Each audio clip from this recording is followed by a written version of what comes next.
না ভালো লাগে এই আভূষণ? আমরা পরিশ্রম করি, ধন অর্জন করি, আর আভূষণ কিনে থাকি, কখনো নিজের জন্য, কখনো বা তাদের জন্য যাকে আমরা ভালোবাসি, বা তাদের জন্য যাকে আমরা সম্মান করি। হয়তো সেই জন্যই সীতা চূড়ামণি ধারণ করেছিলেন এবং আমি সামন্তকমণি। কিন্তু এটাই কি সেই প্রকৃত আভূষণ যা আপনার মূল্য বৃদ্ধি করে? না। শ্রীরামের আভূষণ হল ওনার নম্র ভদ্র ব্যবহার। মাতা সীতার আভূষণ হল ওনার সততা, ওনার নিষ্ঠা, ওনার ত্যাগ। অর্জুনের আভূষণ ছিল ওনার একাগ্রতা। রাধার আভূষণ ওনার প্রেম। এই আভূষণ কোথাও নেই, আপনার মনে আছে। যদি আপনার মনে মিষ্টতা থাকে, তা শান্ত হয়, তাতে সততা থাকে, নিষ্ঠা থাকে এবং প্রেম থাকে, তাহলে আপনার অন্য আর কোনো আভূষণের কোনো প্রয়োজন নেই।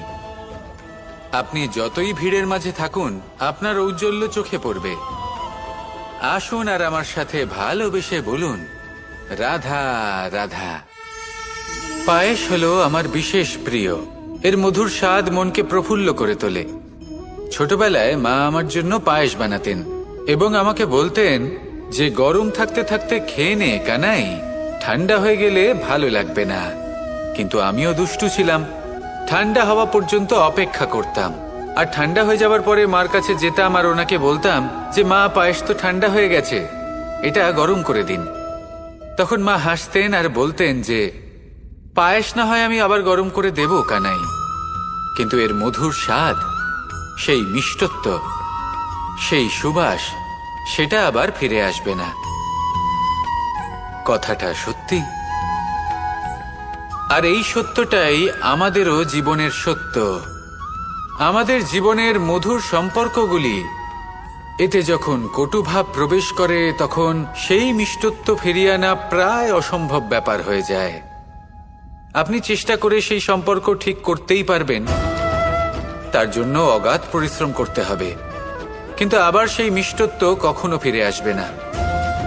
সেই জন্য আপনার জীবনের যে মধুর সম্পর্ক আছে, যতটা সম্ভব চেষ্টা করুন তাতে মিষ্টত্ব বজায় রাখতে। কটুভাব আসতে দেবেন না। আসুন আর আমার সাথে মধুর স্বরে বলুন, রাধা রাধা। শব্দ, শব্দ আসলে কি? শুধুই কয়েকটি অক্ষরের সমষ্টি, নাকি আমাদের বাণী? এই শব্দ এমন এক শক্তি যা কাউকেই নিজের বশবর্তী করে ফেলতে পারে। শব্দ এমন এক অস্ত্র যা কাউকে ক্ষত বিক্ষত করে দিতে পারে।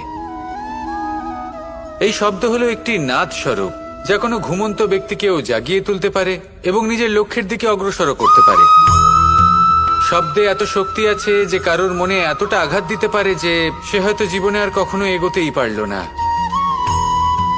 তাহলে এই শব্দের প্রয়োগ খুব ভেবে চিন্তে করবেন। এবং এই শব্দের মতোই হলো নীরবতা। অনেক সময় এই নীরবতা আমাদের সহায়ক হয়ে ওঠে। অনেক সময় এটা আমাদের অনুশোচনাকে অনেক বেশি বাড়িয়ে তুলতে পারে। ভীষ্ম পিতামহ, অঙ্গরাজ কর্ণ, যখন দ্রৌপদীর বস্ত্রহরণ হচ্ছিল, তখন এনারা নীরব ছিলেন। দুর্যোধনের বিরোধিতা করেননি, ওকে বাধা দেননি। আর তারপর কি হলো সেটা আপনারা সকলে জানেন। দেখতে গেলে নীরবতা চুপ করে থাকা, কিন্তু যদি কোনো দুষ্টের সামনে চুপ করে থাকেন, যদি তার বিরোধিতা না করতে পারেন, তাহলে এই নীরবতাই অনেক বড় পাপের আকার ধারণ করে। মনে রাখবেন আর আমার সাথে ভালোবেসে বলবেন, রাধা রাধা। মহাভারতে অনেক যোদ্ধারা অংশগ্রহণ করেছিলেন। সবাই ছিলেন শ্রেষ্ঠ কুলের। কেউ কেউ ছিলেন বড় বড় রাজ্যের রাজা, কেউ কেউ ছিলেন দেবতার পুত্র। এনারা সবাই অংশ নিয়েছিলেন। এনারা সবাই শ্রেষ্ঠ কুলের, প্রত্যেকে ভালো পরিবেশ পেয়েছেন। কিন্তু সেখানেই অন্যদিকে ছিল বারবারিক, অসুরপুত্র বারবারিক। এবং এই অসুরপুত্র বারবারিকই এই সময় দাঁড়িয়ে ভগবান রূপে স্থাপিত হয়ে আছেন। পুজো করা হয় তাকে। কারণটা কি? নির্বাচন। বারবারিক একটি দ্বন্দ্বের মধ্যে ছিলেন। ঠিক যেমন প্রত্যেক যোদ্ধার জীবনে দ্বন্দ্ব এসে থাকে, তখন সে কি নির্বাচন করবে সেটা হলো অত্যন্ত গুরুত্বপূর্ণ। বারবারিকের কাছে এত শক্তি ছিল যে একটি মাত্র বাণ প্রয়োগ করে সবাইকে নাশ করতে পারত। দ্বন্দ্ব ছিল একটাই, যে ও নির্বাচন করতেই পারছিল না কোন পক্ষ হয়ে যুদ্ধ করবে। ওর নির্বাচন ছিল এটাই যে ও কোনো পক্ষের হয়েই যুদ্ধ করবে না, বরং নিজের মস্তক সে দান করবে। আর এই কর্মের কারণে, এই নির্বাচনের কারণে আজকের সময়ে দাঁড়িয়ে ওকে ঘাটুশ্যাম রূপে পুজো করা হয়। মনে রাখবেন, শুধু আপনার ব্যক্তিত্ব গুরুত্বপূর্ণ নয়, আপনি কোথা থেকে আসছেন, কোন কুলে আপনার জন্ম, শুধুমাত্র সেটা গুরুত্বপূর্ণ নয়। সব থেকে বেশি গুরুত্বপূর্ণ হলো আপনার কর্ম, আপনার নির্বাচন। আসুন আমার সাথে ভালোবেসে বলুন, রাধা রাধা। কখনো কোনো প্রজাপতিকে উড়তে দেখেছেন? কি সুন্দর উড়ে বেড়ায় সে, এক ফুল থেকে অন্য ফুলে, এক পাতা থেকে অন্য পাতার ওপর। কিন্তু সে কিভাবে উড়তে শেখে কখনো ভেবেছেন? জন্ম থেকেই কিন্তু প্রজাপতির ডানা থাকে না, ও কিন্তু ছোট্ট একটা ডিমের আকারে জন্ম লাভ করে। তারপর সেই ডিমটি ভেঙে একটি কীট বাইরে আসে। আস্তে আস্তে সে বড় হয়, ওর শক্তি বৃদ্ধি পায়। তারপর সে সেই কীট দশা ত্যাগ করে নিজের ডানাগুলি মেলে। এই প্রক্রিয়া তার কাছে সরল নয়, অত্যন্ত যন্ত্রণাদায়ক প্রক্রিয়া, কিন্তু সে সেই যন্ত্রণা মেনে নেয়। আর তারপর আস্তে আস্তে সে উড়তে শেখে। শুধুমাত্র আকাশে উড়ে বেড়ায় তা নয়, আমাদের মনের মাঝে উড়ে বেড়ায়। এবার এই ডিম থেকে প্রজাপতি হয়ে ওঠার যে যাত্রা, এটা যতটা কঠিন, ততটাই কঠিন হয় এই সংসারে শ্রেষ্ঠ কর্ম করা, ততটাই কঠিন হয় এই সংসারে মহান হয়ে ওঠা। সেই জন্য প্রয়োজনীয় প্রচেষ্টা এবং সময়। নিরন্তর প্রচেষ্টা করতে থাকুন, পর্যাপ্ত সময় নিন, এবং আপনি নিজেকে এই আকাশে উড়ন্ত অবস্থায় পাবেন। আসুন আমার সাথে ভালোবেসে বলুন, রাধা রাধা। ঈশ্বর আসলে কে? সংসারের বেশিরভাগ মানুষের কাছে ঈশ্বর হলেন এই সংসারের রচয়িতা, পালনকর্তা। কারোর কাছে উনি জ্ঞাতা, কারোর কাছে উনি হলেন আস্থার প্রতীক, আবার কারোর জন্য শুধুমাত্র অন্ধবিশ্বাস। কিন্তু এই ঈশ্বর কি কোনো শরীর, নাকি একটা বোধ, নাকি শুধুই শ্রদ্ধা? ঈশ্বর হলেন তিনি যিনি হলেন আপনার ইষ্ট। সেই জন্যই তো গুরু, মাতা, পিতা এনাদেরও ঈশ্বরই বলা হয়েছে। যাদেরকে আমরা ঈশ্বর বলে মনে করি, যারা আমাদের ইষ্ট, তাঁরা আমাদের একটি পথ দেখান, একটি দিকে চালিত করেন। সেই পথে চলে আপনি শুভ কর্ম করতে পারেন। আর যখন কোনো ব্যক্তি তার ঈশ্বরের আদেশ পালন করেন, তখন সে নিজে থেকেই শুভ পথে অগ্রসর হয়ে যান। বেশ কয়েকজন মানুষ ঈশ্বরের ওপর আস্থা রাখেন এবং ভাবেন যে অনুচিত কোনো কাজ করা উচিত নয়, ঈশ্বর দেখছেন। ওনারা ভয় পান যে কোনো অনুচিত কর্ম করলে কে জানে তার পরিণাম কি হবে। এমন অনেক ব্যক্তি রয়েছেন যারা ঈশ্বরকে বিশ্বাস করেন এবং জানেন যে ঈশ্বর তাদেরকে দেখছেন, তাই যে যে শুভ কর্ম ওনারা করেছেন তার ফল তারা অবশ্যই পাবেন। এবার আপনি ভয় পেয়ে ঈশ্বরকে বিশ্বাস করবেন, নাকি বিশ্বাসের দ্বারা ঈশ্বরকে বিশ্বাস করবেন, সেই সিদ্ধান্ত আপনারই। কিন্তু হ্যাঁ, যদি আপনার মনে ঈশ্বরের জন্য কোনো স্থান থাকে, যদি আপনার কোনো ইষ্ট থাকেন, যদি আপনি কাউকে ঈশ্বর মনে করেন, যার প্রত্যেক আদেশ আপনি পালন করে থাকেন, তাহলে বলি, ঈশ্বর কখনো আপনাকে অনুচিত পথে চালিত করবেন না। আসুন আমার সাথে ভালোবেসে বলুন, রাধা রাধা। এই সংসারে ভিন্ন ভিন্ন ধরনের গাছ আছে, অসংখ্য ধরনের প্রজাতি আছে। কিছু গাছ পাতা দিয়ে থাকে, কিছু ফুল, কিছু ফল। কেউ ছায়া প্রদান করে, কেউ শীতলতা প্রদান করে, কেউ নিজেকে খুব কষ্ট দিয়ে এই সংসারের বিকাশে সহায়ক হয়ে ওঠে।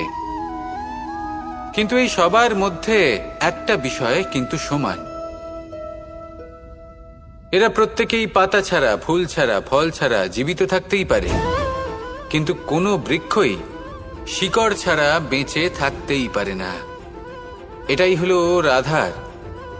ঠিক সেইভাবেই আমাদের জীবনে শক্তি হোক, ধন হোক বা সাফল্য হোক, আমাদের বা আমাদের পরিবারের প্রসন্নতাই হোক, এই সব কিছুর আধার হলো, সবকিছুর মূল হলো পরিশ্রম। তাই জীবনে চিরকাল পরিশ্রম করতে থাকুন। যদি আপনি জীবনে মহান হবার পথে অগ্রসর হতে চান, তাহলে পরিশ্রম করুন। এই পরিশ্রম দ্বারাই নিজের পরিবারকে প্রসন্ন করুন, নিজের বন্ধুদের প্রসন্ন করুন, এই সমাজকে গর্বিত করুন। আসুন আমার সাথে ভালোবেসে বলুন, রাধা রাধা। একে বালি বলুন, মাটি বলুন বা ধুলো বলুন, এ দিয়ে কত কিছু করা সম্ভব। এ দিয়ে আপনি নিজের বাসস্থান নির্মাণ করতে পারেন, প্রাচীর গড়ে তুলতে পারেন, অট্টালিকা নির্মাণ করতে পারেন। কিন্তু যদি এই বালিকে আপনি মুষ্টিবদ্ধ করে রাখতে চান, তাহলে তা হাত থেকে ফসকে যাবে। আপনি কখনোই একে মুষ্টিবদ্ধ করতে পারবেন না। এরকমই হয় আমাদের জীবন, আর এরকমই হয় সময়। এই মুষ্টিবদ্ধ করা বালির মতো। সময়কে আমরা বাধা দিতে পারবো না, আটকেও রাখতে পারবো না। এ হলো প্রবাহমান। জন্ম থেকে মৃত্যু পর্যন্ত এই যে সময়, তা খুবই সীমিত। আর এই সময় আমরা যেটাই করি তার দ্বারাই আমাদের মূল্য নির্ধারিত হয়। আর এই সংসার থেকে চলে যাওয়ার পরেও এই সংসার এই সব কর্মের জন্যই আমাদের মনে রাখে। তাই যদি আপনি এটা ভাবেন যে আজ যে কর্ম করার ছিল আমি না হয় কাল করে নেব, কাল আমার লক্ষ্যে পৌঁছানোর কথা ছিল আমি পরশু পৌঁছবো, না, এই সময় খুব মূল্যবান, একে নষ্ট করবেন না। এই সময়কে সদ্ব্যবহার করুন, মহান হবার পথে অগ্রসর হন। একে যদি মুষ্টিবদ্ধ করে রাখার চেষ্টা করেন, এই সময় থেমে থাকবে না। আসুন আমার সাথে ভালোবেসে বলুন, রাধা রাধা। এই সাগর কত বিশাল আকার, কখনো শান্ত কখনো উত্তাল,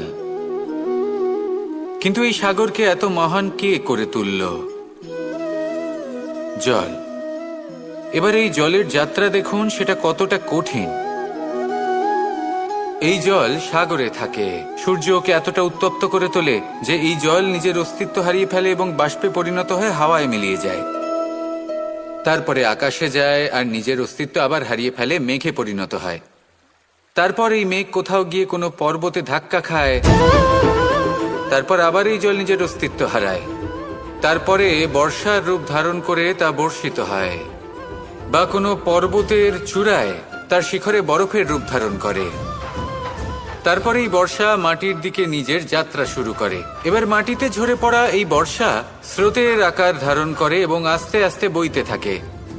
এই নদীর আকার ধারণ করে এবং নদী রূপে বইতে বইতে পাথরে ধাক্কা খায় বা কোনো পর্বতে ধাক্কা খায়, আর তারপর এই নদী এসে সাগরে সমাহিত হয়ে যায়। নদীর এই জল আবারও নিজের অস্তিত্ব হারিয়ে ফেলে, কিন্তু এইবার সেই জল নিজেই সাগরে পরিণত হয়। এটা আমাদের সকলের জন্য একটা শিক্ষা যে এই সংসারে জীবন এবং সময়ের হলো এক অনন্ত যাত্রা। এই সংসারে যা কিছু আছে তার সূত্রপাত কোথাও একটা হবেই। সেই জন্য মৃত্যু এবং সমাপ্তির চিন্তা ত্যাগ করে দিন, আর যে সূত্রপাত আপনি লাভ করছেন তার আনন্দ উপভোগ করুন। ভেবে দেখুন আপনি কিভাবে শ্রেষ্ঠ কর্ম করতে পারেন যাতে এই সংসার এবং এই সমাজ, এই দুইয়ের মঙ্গল সম্ভব। আসুন আমার সাথে ভালোবেসে বলুন, রাধা রাধা। খুব সুন্দর একটা কাহিনী আছে। একবার এক ব্যক্তি নিজের অসফলতার জন্য ত্রস্ত হয়ে সময় দেবতার তপস্যা করতে বসলেন। উনি তপস্যা করলেন এবং সময় দেবতা প্রসন্ন হলেন, মানুষের রূপ ধারণ করে ওনার সামনে প্রকট হলেন। এবার সেই ব্যক্তি ওনাকে জিজ্ঞেস করলেন যে কি এমন আছে যার জন্য আপনি বারবার জয়ী হন আর আমি চিরকাল পরাজিত হয়ে থাকি? কেন এত পরিশ্রম করা সত্ত্বেও আমি সাফল্য লাভ করতে পারি না? তখন সময় দেবতা উত্তর দিলেন যে দিন হোক বা রাত, ঝড় হোক বা ভূমিকম্প, রোদ হোক বা বৃষ্টি হোক, সময়ের সূত্রপাত হোক বা প্রলয়, আমি থামি না, আমি চলতেই থাকি। আর সেই জন্য যিনি থেমে যান তিনি পরাজিত হন, আর আমি জয়ী হই। এটাই আমাদের শিখতে হবে। জীবনে সবসময় চলতে থাকুন, কখনো থামবেন না। হ্যাঁ, কিছুক্ষণের জন্য বিরতি নিতে পারেন, বিশ্রাম করার জন্য, নিজেকে আরো সশক্ত করে তোলার জন্য, কিন্তু থেমে যাবেন না। নিরন্তর কর্ম করতে থাকুন, পরিশ্রম করতে থাকুন, তবেই এই সংসার আপনাকে মনে রাখবে। আসুন আমার সাথে ভালোবেসে বলুন, রাধা রাধা। আমাদের সকলের জীবনে একটা লক্ষ্য থাকে যেটা আমরা লাভ করতে চাই। ঠিক যেন একটা প্রতিস্পর্ধা বিদ্যমান যে কে সব থেকে আগে নিজের লক্ষ্যে পৌঁছতে পারবে। আর সেই জন্য আমরা সকলেই খুব তাড়াতাড়ি এগোতে চেষ্টা করি, বড় এবং দীর্ঘ পদক্ষেপ ফেলি, যাতে তাড়াতাড়ি নিজের লক্ষ্যে পৌঁছতে পারি। কিন্তু এক অত্যন্ত গুরুত্বপূর্ণ বিষয় আছে, সবসময় লক্ষ্য সামনে থাকবে না, কখনো কখনো তা খুঁজতে হয়। এই যাত্রা খুব কঠিন হতে পারে। আর ঠিক এই কারণেই সবসময় দ্রুত গতিতে চলা বা তাড়াতাড়ি পথে চলা সেটা আবশ্যক নয়। তার থেকেও বেশি গুরুত্বপূর্ণ হলো ভেবেচিন্তে তারপর পথ চলা। যদি ভেবেচিন্তে পদক্ষেপ ফেলেন, চলতে পারেন, তাহলে সেটাই সর্বশ্রেষ্ঠ পদক্ষেপ। কখন কোন দিকে যেতে হবে, কখন কোথায় দিক পাল্টানো যাবে না, কখন গতি বেশি রাখতে হবে, কখন কম, কখন থামবো, কখন চলবো, এই সব কিছুর বিষয়ে জ্ঞান অত্যন্ত গুরুত্বপূর্ণ এবং ভেবে চিন্তে চলতেই হবে। সেই জন্য শুধু তীব্র গতিতে সামনে এগোলে চলবে না, ভাবনা চিন্তা করে এগোতে হবে। আসুন আমার সাথে ভালোবেসে বলুন, রাধা রাধা। এই সংসারের সব থেকে বড় সত্যি হলো জন্ম এবং মৃত্যু, কিন্তু আরো বড় একটা সত্য আছে, মিত্র এবং শত্রু, যা আমাদের সকলের জীবনে থাকে। মিত্র সে যে আমাদের সঙ্গ দেয় এবং সংসারের সব থেকে উঁচু শিখরে আমাদের নিয়ে যায়, এবং শত্রু সে যে যে কোনো মুহূর্তে যে কোনো শিখর থেকে আমাদের নিচে ফেলে দিতে পারে। এবার বিচিত্র ব্যাপার হলো এটাই যে আমরা নিজেরাই এদের সাথে নিয়ে চলি, নিজেরাই এদের পালন করি। তা কি করে? প্রথমে বুঝুন এই মিত্র এবং শত্রু কারা। আপনার নিজের মন, আর কেউ নয়। এই মনই হলো মিত্র। যখন তাতে ভারসাম্য বজায় থাকে, তা নিয়ন্ত্রিত থাকে, তা পবিত্র হয়। কিন্তু যদি এই মন অনিয়ন্ত্রিত হয়ে পড়ে, যদি আপনাকে সে নিয়ন্ত্রণ করতে শুরু করে, তখন সেই আপনার সব থেকে বড় শত্রু হয়। সেই জন্য এই মনের ওপর নিয়ন্ত্রণ রাখতে শিখুন, এতে ভারসাম্য বজায় রাখতে শিখুন। তাহলে আপনি এমন এক বন্ধুকে পাবেন যে আপনাকে এই সংসারের শিখরে পৌঁছে দেবে। আসুন আমার সাথে ভালোবেসে বলুন, রাধা রাধা। আমাদের জীবনে গুরুজনেরা, জ্ঞানী মানুষজন সবসময় একটা কথা বলেন, ধৈর্য ধরো। শুধুমাত্র দুটো শব্দ, কিন্তু কতটা বিশাল সেটা বোঝার চেষ্টা করুন। ছোট একটা অস্ত্র হাতে নিন এবং একটা বিশাল পর্বতে নিরন্তর প্রহার করতে থাকুন, ধৈর্য ধরে সেই কাজ করতে থাকুন।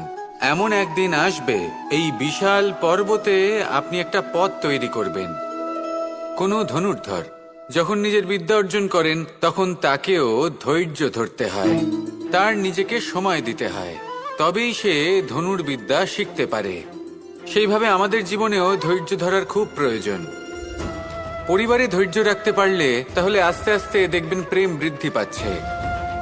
সমাজে যদি ধৈর্য রাখতে পারেন, তাহলে আস্তে আস্তে এই সমাজ আপনাকে সম্মান করবে। যদি নিজের জীবনে ধৈর্য রাখতে পারেন, তাহলে নিজে থেকেই আত্মবিশ্বাস বাড়বে, নিজের বিকাশ হবে।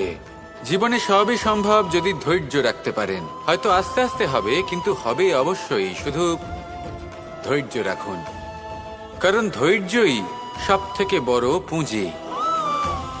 আসুন আর আমার সাথে ভালোবেসে বলুন, রাধা রাধা।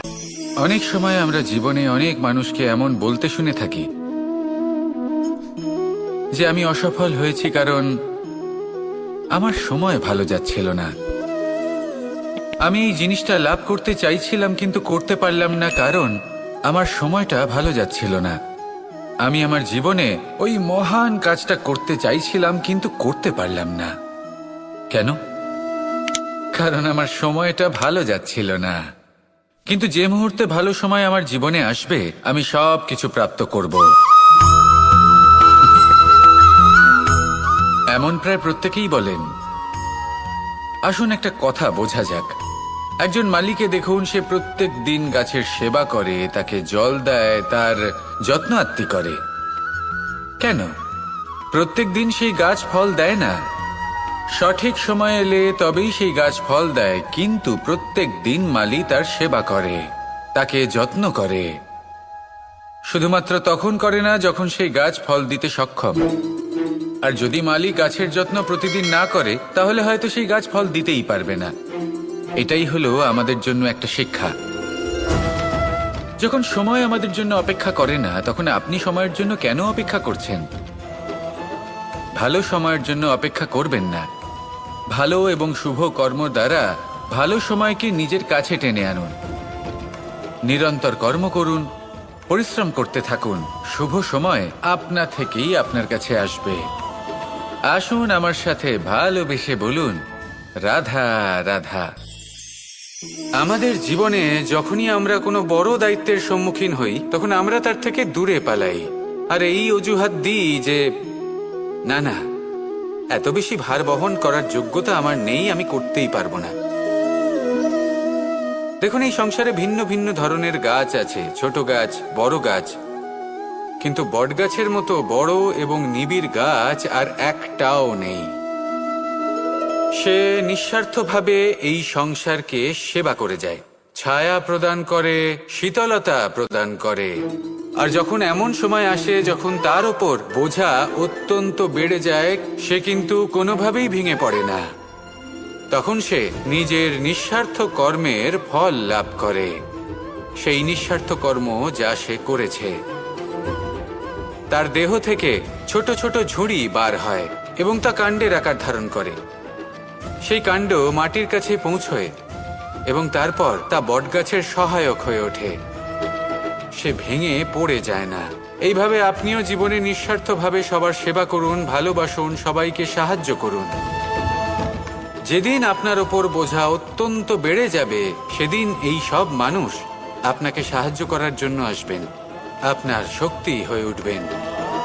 আর আপনি বটগাছের মতোই মহান এবং বিশাল হয়ে উঠবেন। আসুন আর আমার সাথে ভালোবেসে বলুন, রাধা রাধা। এই সংসারের সব থেকে বড় রোগ কোনটা? কেউ বলবে মানসিক রোগ, কেউ বলবে সেই রোগ যা সর্পদংশনের ফলে হয়ে থাকে। এই সংসারে ভিন্ন ভিন্ন ধরনের রোগ আছে এবং তার সাথে ভিন্ন ভিন্ন ধরনের যন্ত্রণাও রয়েছে। এমন একটা রোগ আছে যা চোখে দেখা যায় না, যা আপনার শরীরে কোনো দাগ রেখে যায় না, কিন্তু আপনার আত্মাকে পর্যন্ত ক্ষত বিক্ষত করে, অসুস্থ করে তোলে, বিনাশ করে দেয় আপনাকে এবং তার সাথে আপনার আত্মাকেও। এই অসুখের নাম হলো লালসা। লালসা, যে কর্ম সাধন করেছেন তার থেকে বেশি ফল লাভ করার আশা। লালসা, যা আজ আছে তার থেকে অনেক বেশি লাভ করার ইচ্ছে। এই ইচ্ছে এই সংসারে সবার থেকে এগিয়ে থাকার আপনাকে প্রেরণা যোগাবে, কিন্তু তার জন্য আপনাকে অপরাধযোগ্য কাজ করতে উৎসাহিত করবে। আপনার বন্ধু, আপনার আত্মীয়, আপনার পরিবার, এই সবার থেকে আপনি কখন দূরে চলে যাবেন আপনি বুঝতেই পারবেন না। উচিত অনুচিত কোনটা, ধর্ম অধর্ম কোনটা, সব ভুলে যাবেন আপনি। সেই জন্য মনে রাখবেন, নিজের জীবনে যদি আপনি লালসার থেকে নিজেকে দূরে রাখতে পারেন, তাহলে এর অর্থ হলো যে আপনি এই সংসারের সব থেকে বড় অসুখের ওপর বিজয় লাভ করেছেন। আসুন আমার সাথে ভালোবেসে বলুন, রাধা রাধা। মানুষ তার জীবনে দুই ধরনের পরিস্থিতিকে খুব ভয় পায়। এক, কোনো কারণবশত কারোর সামনে নত হওয়া। দুই, কোনো কারণে নিজের চরিত্র থেকে, নিজের মূল্যবোধ থেকে বিচ্যুত হওয়া। এবার কেন হয় এরকম যে কথায় কথায় কারোর সামনে নত হতে হয়? কেন বারংবার নিজের চরিত্র থেকে চ্যুত হতে হয়? এরকম কেন হয়? এটা তখনই হয় যখন আমাদের শিক্ষা এবং মূল্যবোধের অভাব থাকে। যদি মানুষের মধ্যে প্রকৃত শিক্ষা থাকে তাহলে এই সংসারে কোনো সময় এবং কারোর সামনেই নত হওয়ার কোনো প্রয়োজন নেই। যদি মানুষের মধ্যে মূল্যবোধ থাকে তাহলে তাকে নিজের মূল্যবোধ বা চরিত্র থেকে বিচ্যুত হতে হয় না, তা সে যাই হয়ে যাক না কেন। কোনো বালককে যদি জন্ম থেকেই সুশিক্ষার অধিকারী করা হয়, শিক্ষিত করা হয়, মূল্যবোধের অধিকারী করা হয়, তবে সে এই সংসারে এমন কর্ম করবে যাতে সে নিজেকে, নিজের পরিবারকে, সমগ্র সমাজকে গর্বিত করতে পারে। শিক্ষা লাভ করুন, মূল্যবোধ লাভ করুন এবং আমার সাথে ভালোবেসে বলুন, রাধা রাধা। একটা শব্দ আছে, পরিস্থিতি। অনেক মানুষের মুখে আমরা এই শব্দ শুনি। জীবনে যখন অসফল হই, দুঃখ আসে, সংকট আসে, কোনো বিপদ ঘনিয়ে আসে, তখন সমস্ত দোষ আমরা পরিস্থিতির ওপর চাপিয়ে দিই। আর দেখতে গেলে কোথাও না কোথাও ঠিকই করি। এই পরিস্থিতি প্রত্যেক দিনের মতো পাল্টাতে থাকে, কিন্তু এই দিন, এই রাত, এমন কেউ আছেন যিনি এর ওপরেও নিয়ন্ত্রণ সাধন করেন, আর তিনি হলেন সূর্য। ঠিক সেই রকমই আমাদের জীবনেও সূর্য হলো এই মন। যদি এই মনের উপর আমরা নিয়ন্ত্রণ করতে পারি তাহলে আমরা জীবনকেও নিয়ন্ত্রণ করতে পারব। প্রথমে এই মনের রাজা হয়ে উঠতে হবে। তাই মনে রাখবেন, যদি মন দুর্বল হয় তাহলে পরিস্থিতি আমাদের সমস্যা বলে মনে হবে। এই মন যদি স্থির হয়, পরিস্থিতি প্রতিস্পর্ধা বলে মনে হবে। আর এই মন যদি শক্তিশালী হয়ে ওঠে তাহলে যে কোনো পরিস্থিতি আপনার কাছে একটা সুযোগ মাত্র, এমন এক সুযোগ যাতে অগ্রসর হয়ে আপনি মহান হয়ে উঠতে পারেন। এই মনের শক্তির বৃদ্ধি ঘটান, মহান হয়ে উঠুন, আর আমার সাথে ভালোবেসে বলুন, রাধা রাধা। এই সংসারে অনেক অনেক এমন জ্ঞানী আছেন যারা নিজের সমস্ত জীবন জ্ঞান অর্জন করতে অতিবাহিত করেছেন। এই সংসারে এমন কোনো বেদ নেই, কোনো পুরাণ নেই, কোনো শাস্ত্র নেই, কোনো ভাষা নেই যা ওনারা জানেন না। এমন কোনো বিষয় নেই যা নিয়ে ওনারা কোনো বক্তব্য রাখতে পারবেন না। কিন্তু আমরা এই সকল জ্ঞানীকে কি ভালোবাসতে পারি? এনাদের সকলকে সম্মান করতে পারি না। কারণটা কি? দেখুন, বেদ পড়া একটি আলাদা বিষয়, বেদনা বুঝতে পারা অন্য ব্যাপার। এবং বেদনা বোঝার জন্য, সেই জ্ঞান লাভ করার জন্য আপনাকে মন থেকে করুণা এবং প্রেমের সঠিক অর্থ বুঝতে হবে। সামনের ব্যক্তির বেদনা বুঝতে হবে, তার যন্ত্রণাকে বুঝতে হবে। তারপর যে জ্ঞান আপনি অর্জন করেছেন বেদ থেকে, পুরাণ থেকে, শাস্ত্র থেকে, তা প্রয়োগ করে তার বেদনার নিবারণ করা, সেটা বেশি গুরুত্বপূর্ণ।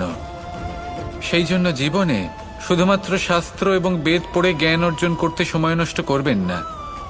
মন থেকে প্রেমের কি অর্থ সেই বিষয়ে জ্ঞান লাভ করার চেষ্টা করুন, করুণাও বুঝতে চেষ্টা করুন। একজন শ্রেষ্ঠ ব্যক্তি হয়ে উঠুন, আর আমার সাথে ভালোবেসে বলুন, রাধা রাধা। আমাদের জীবনে অনেক ধরনের ব্যক্তি এসে থাকেন। কেউ কেউ আমাদের সাথে থেকে যান, কেউ আমাদের থেকে দূরে চলে যান। কেউ ভালো মানুষ হন, কেউ খারাপ মানুষ। কিন্তু আমরা সবসময় সেই সময়টাকে নিয়ে দুঃখ প্রকাশ করি যখন আমাদের জীবনে কোনো খারাপ ব্যক্তি প্রবেশ করেন। তারা আমাদের খারাপ অনুভূতি দেন, দুঃখ দেন, কষ্ট দেন। আমরা সবাই তাকে ভালো মন্দ কথা বলি। কিন্তু কেন? এমন বিভিন্ন ধরনের মানুষ, খারাপ মানুষ, ভালো মানুষ, সবার জীবনেই আসেন এবং সকলকেই একটা অমূল্য শিক্ষা দান করে যান। এবার আপনি নিজেই ভেবে দেখুন, জীবনে যখন প্রথমবার আপনি আগুন স্পর্শ করেছিলেন তখন আপনি একটা শিক্ষা লাভ করেছিলেন যে আমাকে আগুনের থেকে একটু দূরে থাকতে হবে। তারপর আস্তে আস্তে আপনি শিখলেন যে কিভাবে এই আগুনকে নিয়ন্ত্রণে রাখতে হবে। তারপর আপনি শিখলেন যে কিভাবে নিজের জীবনে তাকে প্রয়োগ করতে হবে, তা সে অন্ধকারে প্রকাশ লাভ করার জন্য হোক বা খাবার বানানোর জন্য। সেইভাবেই কোনো খারাপ ব্যক্তি যখন আপনার জীবনে আসে, কোনো শিক্ষা দিয়ে যান, তার প্রতি কৃতজ্ঞ থাকুন। তার বিষয় খারাপ ভাবার বা খারাপ অনুভূতি নিয়ে থাকার কোনো প্রয়োজন নেই। সেই শিক্ষা লাভ করুন। ইতিবাচক মনোভাব নিয়ে জীবনের সামনে এগোতে থাকুন। কেউ নেই যিনি আপনাকে বাধা দিতে পারেন। আসুন আমার সাথে ভালোবেসে বলুন, রাধা রাধা।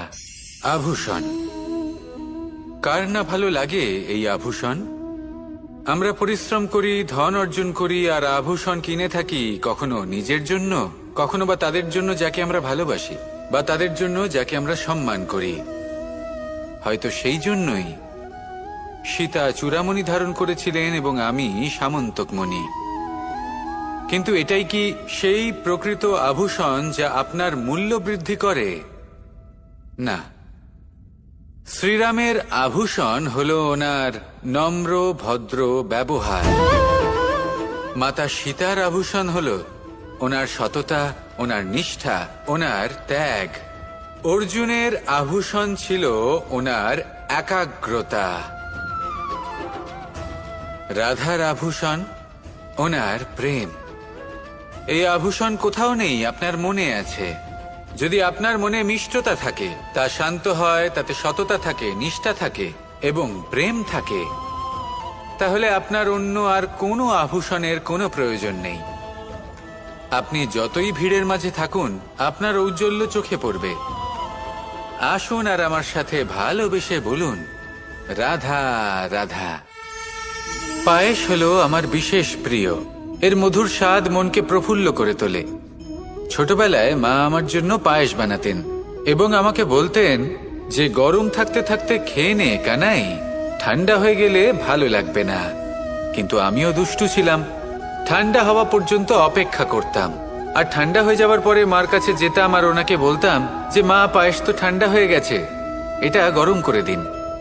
তখন মা হাসতেন আর বলতেন যে পায়েস না হয় আমি আবার গরম করে দেব কানাই, কিন্তু এর মধুর স্বাদ, সেই মিষ্টত্ব, সেই সুবাস, সেটা আবার ফিরে আসবে না। কথাটা সত্যি। আর এই সত্যটাই আমাদেরও জীবনের সত্য। আমাদের জীবনের মধুর সম্পর্কগুলি, এতে যখন কটুভাব প্রবেশ করে, তখন সেই মিষ্টত্ব ফিরিয়ে আনা প্রায় অসম্ভব ব্যাপার হয়ে যায়। আপনি চেষ্টা করে সেই সম্পর্ক ঠিক করতেই পারবেন, তার জন্য অগাধ পরিশ্রম করতে হবে, কিন্তু আবার সেই মিষ্টত্ব কখনো ফিরে আসবে না। সেই জন্য আপনার জীবনের যে মধুর সম্পর্ক আছে, যতটা সম্ভব চেষ্টা করুন তাতে মিষ্টত্ব বজায় রাখতে। কটুভাব আসতে দেবেন না। আসুন আর আমার সাথে মধুর স্বরে বলুন, রাধা রাধা। শব্দ, শব্দ আসলে কি? শুধুই কয়েকটি অক্ষরের সমষ্টি, নাকি আমাদের বাণী? এই শব্দ এমন এক শক্তি যা কাউকেই নিজের বশবর্তী করে ফেলতে পারে। শব্দ এমন এক অস্ত্র যা কাউকে ক্ষত বিক্ষত করে দিতে পারে। এই শব্দ হলো একটি নাদ স্বরূপ, যা কোনো ঘুমন্ত ব্যক্তিকেও জাগিয়ে তুলতে পারে এবং নিজের লক্ষ্যের দিকে অগ্রসর করতে পারে। শব্দে এত শক্তি আছে যে কারোর মনে এতটা আঘাত দিতে পারে যে সে হয়তো জীবনে আর কখনো এগোতেই পারল না। তাহলে এই শব্দের প্রয়োগ খুব ভেবেচিন্তে করবেন। এবং এই শব্দের মতোই হলো নীরবতা। অনেক সময় এই নীরবতা আমাদের সহায়ক হয়ে ওঠে। অনেক সময় এটা আমাদের অনুশোচনাকে অনেক বেশি বাড়িয়ে তুলতে পারে। ভীষ্ম পিতামহ, অঙ্গরাজ কর্ণ, যখন দ্রৌপদীর বস্ত্রহরণ হচ্ছিল, তখন এনারা নীরব ছিলেন।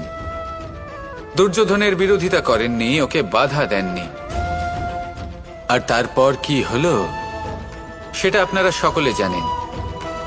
দেখতে গেলে নীরবতা চুপ করে থাকা, কিন্তু যদি কোনো দুষ্টের সামনে চুপ করে থাকেন, যদি তার বিরোধিতা না করতে পারেন, তাহলে এই নীরবতাই অনেক বড় পাপের আকার ধারণ করে। মনে রাখবেন আর আমার সাথে ভালোবেসে বলবেন, রাধা রাধা। মহাভারতে অনেক যোদ্ধারা অংশগ্রহণ করেছিলেন। সবাই ছিলেন শ্রেষ্ঠ কুলের। কেউ কেউ ছিলেন বড় বড় রাজ্যের রাজা, কেউ কেউ ছিলেন দেবতার পুত্র। এনারা সবাই অংশ নিয়েছিলেন। এনারা সবাই শ্রেষ্ঠ কুলের, প্রত্যেকে ভালো পরিবেশ পেয়েছেন।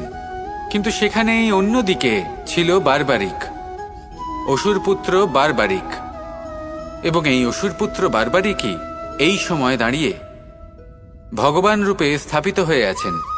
পুজো করা হয় তাকে। কারণটা কি? নির্বাচন। বারবারিক একটি দ্বন্দ্বের মধ্যে ছিলেন। ঠিক যেমন প্রত্যেক যোদ্ধার জীবনে দ্বন্দ্ব এসে থাকে, তখন সে কি নির্বাচন করবে সেটা হলো অত্যন্ত গুরুত্বপূর্ণ। বারবারিকের কাছে এত শক্তি ছিল যে একটি মাত্র বাণ প্রয়োগ করে সবাইকে নাশ করতে পারত। দ্বন্দ্ব ছিল একটাই, যে ও নির্বাচন করতেই পারছিল না কোন পক্ষ হয়ে যুদ্ধ করবে। ওর নির্বাচন ছিল এটাই যে ও কোনো পক্ষের হয়েই যুদ্ধ করবে না, বরং নিজের মস্তক সে দান করবে। আর এই কর্মের কারণে, এই নির্বাচনের কারণে আজকের সময়ে দাঁড়িয়ে ওকে ঘাটুশ্যাম রূপে পুজো করা হয়। মনে রাখবেন, শুধু আপনার ব্যক্তিত্ব গুরুত্বপূর্ণ নয়, আপনি কোথা থেকে আসছেন, কোন কুলে আপনার জন্ম, শুধুমাত্র সেটা গুরুত্বপূর্ণ নয়। সব থেকে বেশি গুরুত্বপূর্ণ হলো আপনার কর্ম, আপনার নির্বাচন। আসুন আমার সাথে ভালোবেসে বলুন, রাধা রাধা। কখনো কোনো প্রজাপতিকে উড়তে দেখেছেন? কি সুন্দর উড়ে বেড়ায় সে, এক ফুল থেকে অন্য ফুলে, এক পাতা থেকে অন্য পাতার ওপর। কিন্তু সে কিভাবে উড়তে শেখে কখনো ভেবেছেন? জন্ম থেকেই কিন্তু প্রজাপতির ডানা থাকে না, ও কিন্তু ছোট্ট একটা ডিমের আকারে জন্ম লাভ করে। তারপর সেই ডিমটি ভেঙে একটি কীট বাইরে আসে। আস্তে আস্তে সে বড় হয়, ওর শক্তি বৃদ্ধি পায়। তারপর সে সেই কীট দশা ত্যাগ করে নিজের ডানাগুলি মেলে। এই প্রক্রিয়া তার কাছে সরল নয়, অত্যন্ত যন্ত্রণাদায়ক প্রক্রিয়া, কিন্তু সে সেই যন্ত্রণা মেনে নেয়। আর তারপর আস্তে আস্তে সে উড়তে শেখে। শুধুমাত্র আকাশে উড়ে বেড়ায় তা নয়, আমাদের মনের মাঝে উড়ে বেড়ায়। এবার এই ডিম থেকে প্রজাপতি হয়ে ওঠার যে যাত্রা, এটা যতটা কঠিন, ততটাই কঠিন হয় এই সংসারে শ্রেষ্ঠ কর্ম করা, ততটাই কঠিন হয় এই সংসারে মহান হয়ে ওঠা। সেই জন্য প্রয়োজনীয় প্রচেষ্টা এবং সময়। নিরন্তর প্রচেষ্টা করতে থাকুন, পর্যাপ্ত সময় নিন, এবং আপনি নিজেকে এই আকাশে উড়ন্ত অবস্থায় পাবেন। আসুন আমার সাথে ভালোবেসে বলুন, রাধা রাধা। ঈশ্বর আসলে কে? সংসারের বেশিরভাগ মানুষের কাছে ঈশ্বর হলেন এই সংসারের রচয়িতা, পালনকর্তা। কারোর কাছে উনি জ্ঞাতা, কারোর কাছে উনি হলেন আস্থার প্রতীক, আবার কারোর জন্য শুধুমাত্র অন্ধ বিশ্বাস। কিন্তু এই ঈশ্বর কি কোনো শরীর, নাকি একটা বোধ, নাকি শুধুই শ্রদ্ধা? ঈশ্বর হলেন তিনি যিনি হলেন আপনার ইষ্ট। সেই জন্যই তো গুরু, মাতা, পিতা এনাদেরও ঈশ্বরই বলা হয়েছে। যাদেরকে আমরা ঈশ্বর বলে মনে করি, যারা আমাদের ইষ্ট, তাঁরা আমাদের একটি পথ দেখান, একটি দিকে চালিত করেন। সেই পথে চলে আপনি শুভ কর্ম করতে পারেন। আর যখন কোনো ব্যক্তি তার ঈশ্বরের আদেশ পালন করেন, তখন সে নিজে থেকেই শুভ পথে অগ্রসর হয়ে যান। বেশ কয়েকজন মানুষ ঈশ্বরের ওপর আস্থা রাখেন এবং ভাবেন যে অনুচিত কোনো কাজ করা উচিত নয়, ঈশ্বর দেখছেন। ওনারা ভয় পান যে কোনো অনুচিত কর্ম করলে কে জানে তার পরিণাম কি হবে। এমন অনেক ব্যক্তি রয়েছেন যারা ঈশ্বরকে বিশ্বাস করেন এবং জানেন যে ঈশ্বর তাদেরকে দেখছেন, তাই যে যে শুভকর্ম ওনারা করেছেন তার ফল তারা অবশ্যই পাবেন। এবার আপনি ভয় পেয়ে ঈশ্বরকে বিশ্বাস করবেন, নাকি বিশ্বাসের দ্বারা ঈশ্বরকে বিশ্বাস করবেন, সেই সিদ্ধান্ত আপনারই। কিন্তু হ্যাঁ, যদি আপনার মনে ঈশ্বরের জন্য কোনো স্থান থাকে, যদি আপনার কোনো ইষ্ট থাকেন, যদি আপনি কাউকে ঈশ্বর মনে করেন, যার প্রত্যেক আদেশ আপনি পালন করে থাকেন, তাহলে বলি, ঈশ্বর কখনো আপনাকে অনুচিত পথে চালিত করবেন না। আসুন আমার সাথে ভালোবেসে বলুন, রাধা রাধা।